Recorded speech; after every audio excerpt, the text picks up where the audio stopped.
न्याय दिलाएंगे, बिल्कुल न्याय मिलेगा, न्याय होगा।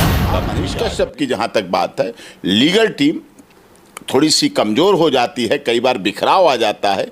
वो बिखराव नहीं होना चाहिए। एकता के साथ, यूनिटी के साथ सबको मिलके जो चीज़ करनी चाहिए वो चीज़ ज़्यादा अच्छी होती है।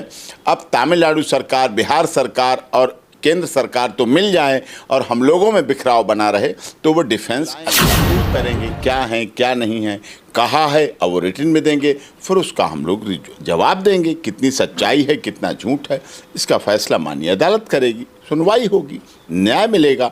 हाँ, ककड़ी के चोर को खटारी से नहीं काटा जाता। मनीष कश्यप के जो पूर्वजों थे, उन्होंने पूर्व से जो है देश की सेवा करते आए, उसके बाद भी उनके ऊपर एने से कहाँ तक सच है। इस देश में बहुत ज़माने से, जब मनीष और तेजस्वी जी पैदा भी नहीं हुए थे, उस समय भी पूर्वांचल के लोगों के साथ, बिहार के लोगों के साथ, प्रवासी लोगों के साथ, चाहे महाराष्ट्र हो चाहे साउथ के राज्य हों, भेद होता था, परेशान किया जाता था। ये भी सत्य है, महाराष्ट्र में यदा कदा सरकारें बनती हैं तो मुख्यमंत्री बड़े गर्व के साथ कह देते हैं, हम महाराष्ट्र से मराठी रहेगा। यहाँ पत्रकार को कभी भी किसी को चुनौती देने का अधिकार नहीं है, आप भी मत देना। कमलनाथ जी ने मुख्यमंत्री बनाने के लिए तैयारी कर रहे हैं, नीतीश कुमार जी देश के प्रधानमंत्री पद के लिए आगे जा रहे हैं, 2024 की तैयारी चल रही है और आप उसमें ऐसा बोल दें। आपके संपर्क किसी एक विधायक से भी नहीं है, आपके लिए समर्थन किसी एक विधायक ने भी नहीं किया, आपसे तमिलनाडु मिलने कोई गया भी नहीं, और फिर भी आप क्या लगता है मनीष कश्यप के जो समर्थक हैं वो लोग जो है सीबीआई का मांग कर रहे हैं? हमारे साथ सुप्रीम कोर्ट के वरिष्ठ एडवोकेट एपी सर सिंह है, हमारे साथ है। इन्होंने एक इंटरव्यू में बताया था कि आखिरकार मनीष कश्यप को न्याय मिलेगा। इनके बातों पर जो बहुत सारे मनीष कश्यप के जो समर्थक हैं भरोसा जता रहे हैं। आखिरकार जानना ये जरूरी है कि ये इन्होंने किस आधार पर मनीष कश्यप को न्याय दिलाने का बात बोले थे। सर स्वागत है। नहीं, न्याय दिलाएंगे, बिल्कुल न्याय मिलेगा, न्याय होगा, तब भी आज भी। और मनीष कश्यप को न्याय मिल जाएगा, उसके बाद भी और किसी को जरूरत पड़ेगी उसको भी न्याय दिलाएंगे।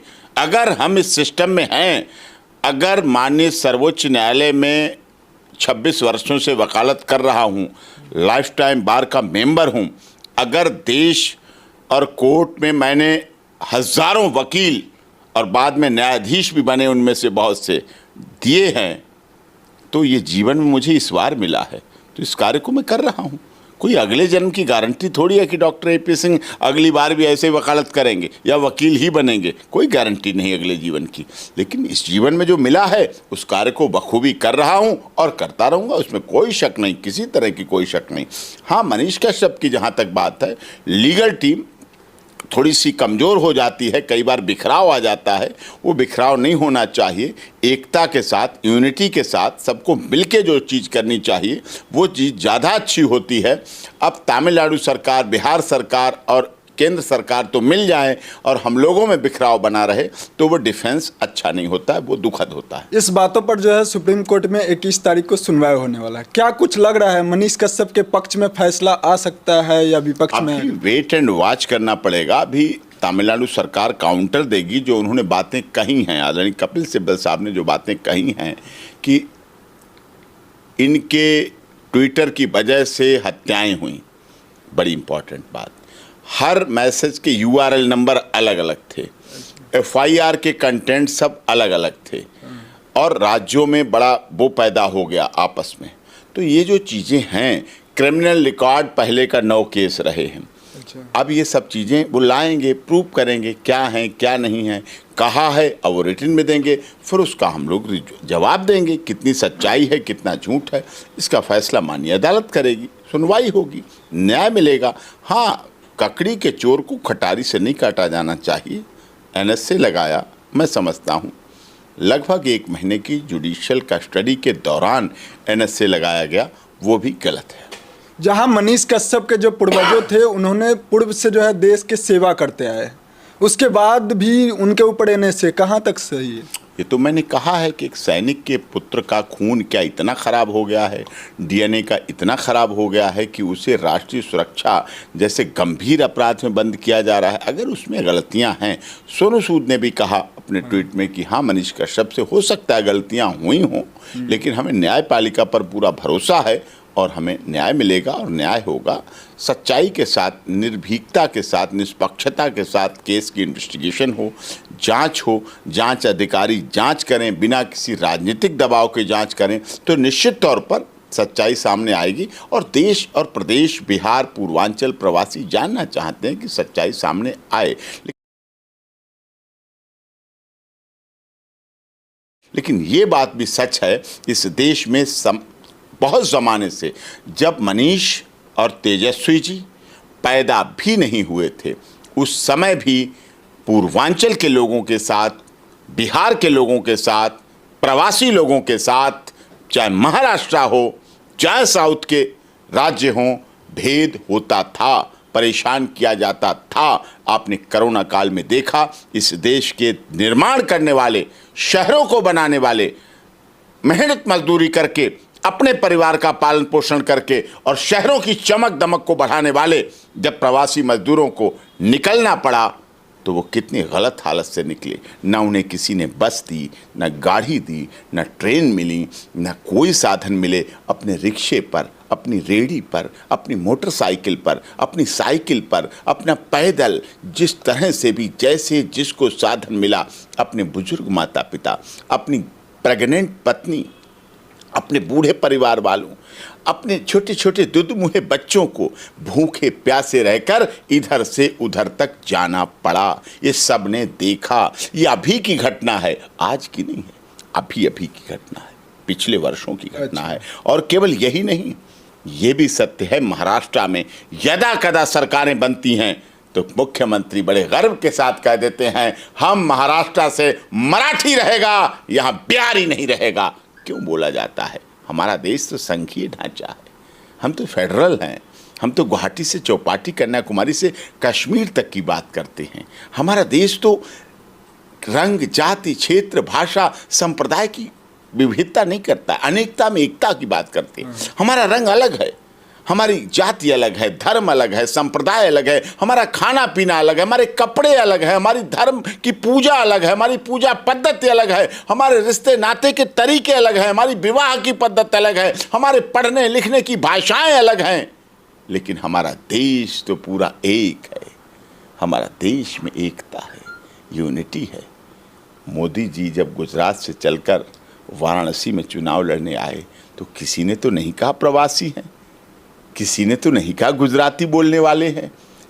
लोगों ने खुले दिल से घर घर मोदी, हर हर मोदी का नारा लगा के स्वीकार किया, उनको आदर दिया, उनका सम्मान किया, उनको प्यार दिया और 2 बार देश की सबसे बड़ी पंचायत में वाराणसी से चुनाव बना के भेजा और तीसरी बार भी चुनाव लड़ेंगे तो उससे भी अधिक मतों से जीतेंगे और केंद्र में सरकार बनाएंगे, तीसरी बार भी बनाएंगे। क्यों? क्योंकि उनका नारा दिया हुआ था, किसी धर्म की बात नहीं, किसी जाति के लिए नहीं, सबका साथ, सबका विश्वास, सबके साथ न्याय, सबके साथ भरोसा, सबके साथ आदर। ये सबके साथ को लेके चलना पड़ता है, ये आवश्यक है। क्या लगता है मनीष कश्यप ने जो है राजा को बेटा को चुनौती दे दिया, इस पर क्या कहना है आप? नहीं, पत्रकार को कभी भी किसी को चुनौती देने का अधिकार नहीं है। आप भी मत देना कभी किसी को, हम तो किसी नहीं को भी नहीं देना भी नहीं। पत्रकार होता है, सवाल पूछ सकता है, जवाब मांग सकता है। उसको ये बिल्कुल अधिकार नहीं है कि हम तुम्हें मुख्यमंत्री नहीं बनने देंगे, सरकार गिरा देंगे। अरे आप किसके बेटे को चुनौती दे रहे हो? वो खुद तो राजा ही है, उसका बाप राजा यानी कि मुख्यमंत्री रहा, उसकी पूज्य माता जी मुख्यमंत्री रहीं, उसका भाई मंत्री है, उसकी बहनें सांसद रहीं हैं और उसके पिता केंद्रीय रेल मंत्री रहे, देश की राजनीति के धुरी रहे हैं। सब दलों से प्यार रहा है, लोकसभा में बोले हैं, लोग देखते हैं लालू यादव को।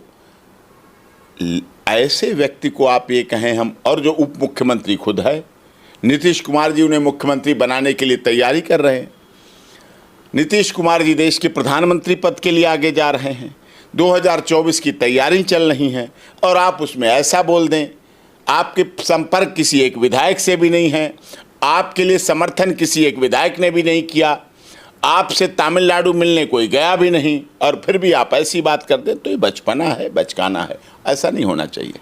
क्या लगता है मनीष कश्यप के जो समर्थक है वो लोग जो है सीबीआई का मांग कर रहे हैं, इस पर क्या कहना है? मैं भी मांग कर रहा हूं सीबीआई की। सीबीआई जांच होनी चाहिए। दो राज्यों के बीच मामला है, राजनीति से प्रेरित मामला है। निश्चित तौर पर सीबीआई की जांच होनी चाहिए और सीबीआई जांच देश की जांच एजेंसी है और उस पर होना चाहिए। माननीय गृह मंत्रालय को भी इसमें जांच करनी चाहिए, जिससे झूठ का झूठ, सच का सच सामने आ सके और जिससे लोगों को पता चल सके।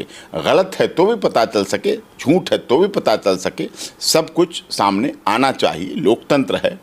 आवाज़ उठाने वाले अगर पत्रकार को पत्रकारिता की वजह से ये दंड मिलता है, एनएसए लगता है, रासुका लगती है, तो देश के लोकतंत्र के लिए गलत है, हमारे संवैधानिक सिस्टम के लिए गलत है, माननीय अदालतों के लिए गलत है, देश के पुलिस प्रशासन के लिए गलत है। ये ऐसा नहीं होना चाहिए। निष्पक्ष, निडर, निर्भीक, इम्पार्शल जिसे कहते हैं, जांच होनी चाहिए, चार्जशीट आनी चाहिए, जिससे सब कुछ सामने आ सके और उसे भी पता चले और उसे भी अपने व्यवहार में, अब इतने दिन का ये जो दंड मिल रहा है, जेल रह रही, तो निश्चित तौर पर उसके जीवन में भी बदलाव आएगा। याद करिए जब बिहार में लालू यादव जी जेल से पहली बार निकल के आए थे तो उन्होंने कहा था, अब मेरे ज्ञान का तीसरा नेत्र खुल गया है। अभी तक तो मेरे 2 ही नेत्र थे, अब मेरा तीसरा नेत्र खुल गया है, तो उसे भी ज्ञान अब मिल जाना चाहिए। अंत में जाते जाते जो मनीष कश्यप के चाहने वाले हैं उनको क्या कहना चाहेंगे? चाहने वाले लॉ अवॉइडिंग सिटीजन हैं, शांति बना के रखें, प्यार करते हैं, अच्छी बात, किसी से कोई भी प्यार कर सकता है। आगे सब आएंगी चीज़ें, उन सब में सुधार होगा, बदलाव आएगा। धैर्य रखें, कानून पर भरोसा रखें, शांति रखें, कोई भी अप्रिय बात ना करें, कोई भी गैर कानूनी बात ना करें। किसी राजनेता, नेता, अभिनेता, किसी के लिए भी कमेंट, सोशल मीडिया एक ऐसा साधन हो गया है, उसका गलत प्रयोग ना करें, वो आप पर भी उल्टी गाज गिरा सकता है।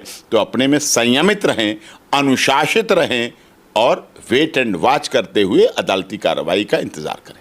इस वक्त आप देख रहे थे सुप्रीम कोर्ट के वरिष्ठ वकील डॉक्टर एपी सिंह सर का विशेष रिपोर्ट। फिलहाल इस खबरों के बारे में आपका क्या प्रतिक्रिया है, नीचे कमेंट में लिखना बिल्कुल भी ना भूले। मिलते हैं किसी नेक्स्ट खबरों के साथ, तब तक के लिए जय हिंद, जय भारत।